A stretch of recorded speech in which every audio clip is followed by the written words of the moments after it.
I've been noticing a lot more conversations about HOAs lately, and it keeps making me think about something that happened when I was a kid. I grew up rurally just outside of Portland, Texas, with a Taft, Texas address, which is basically what I have now. When my parents chose our house, one of the reasons was because it was connected to water. Our road was basically the tiny rural subdivision with one community water well serving a whole street. And because of that, we had an HOA. So, yes, we lived rurally, and yes, somehow we also had an HOA. By that point, I had been involved in 4 H and agriculture through school basically my entire childhood. We had raised lambs before, and when we moved down to the Portland area, my parents got me a lamb for 4 H. And then we discovered the HOA rules said we couldn't have sheep or goats. Now, here's where it gets ridiculous.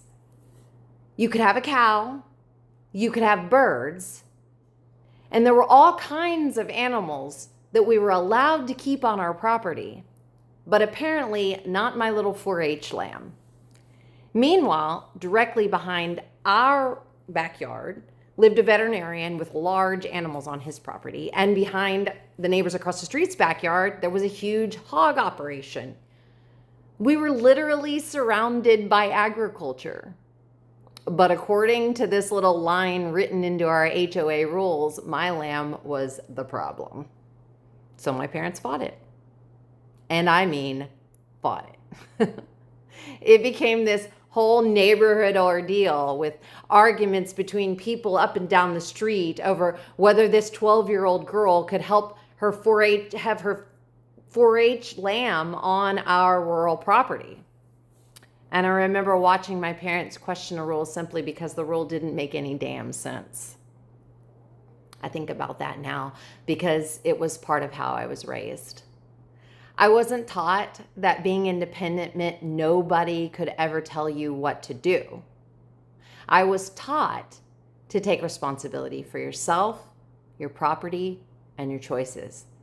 But I was also taught that when a rule or a system doesn't make sense, you don't have to quietly accept it just because somebody wrote it down, just because somebody made it illegal or made a rule out of it. Which makes it particularly funny to see to me now when I question practices happening in agriculture and someone inevitably calls me a city girl or tells me to go back to the liberal city I supposedly came from. I've spent a lifetime in rural communities and agriculture. And maybe that's exactly why I'm the one speaking out about it and questioning things. My entire adult life has been about asking whether there is a better way to feed ourselves, nourish ourselves, heal ourselves, and care for the land around us. Mind, body, spirit. Sometimes being country doesn't mean defending the ways things have always been done. Sometimes it means knowing the land, knowing your community, taking responsibility for yourself, and being independent enough to say, that doesn't make any damn sense, and I'm not interested in it. Yeah, people are tired of being told what to do on their own property. That's a big question in today's world, and it's a choice you have to make, and it's a choice I made for myself.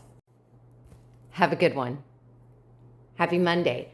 Hey, by the way, if you want to hear more about this, I go live streaming at 2 p.m. Central Standard Time on TikTok. And I would love to jump into this conversation. And also, if you've been following any of the stuff about my friend Rochelle, I'll definitely be talking about that too.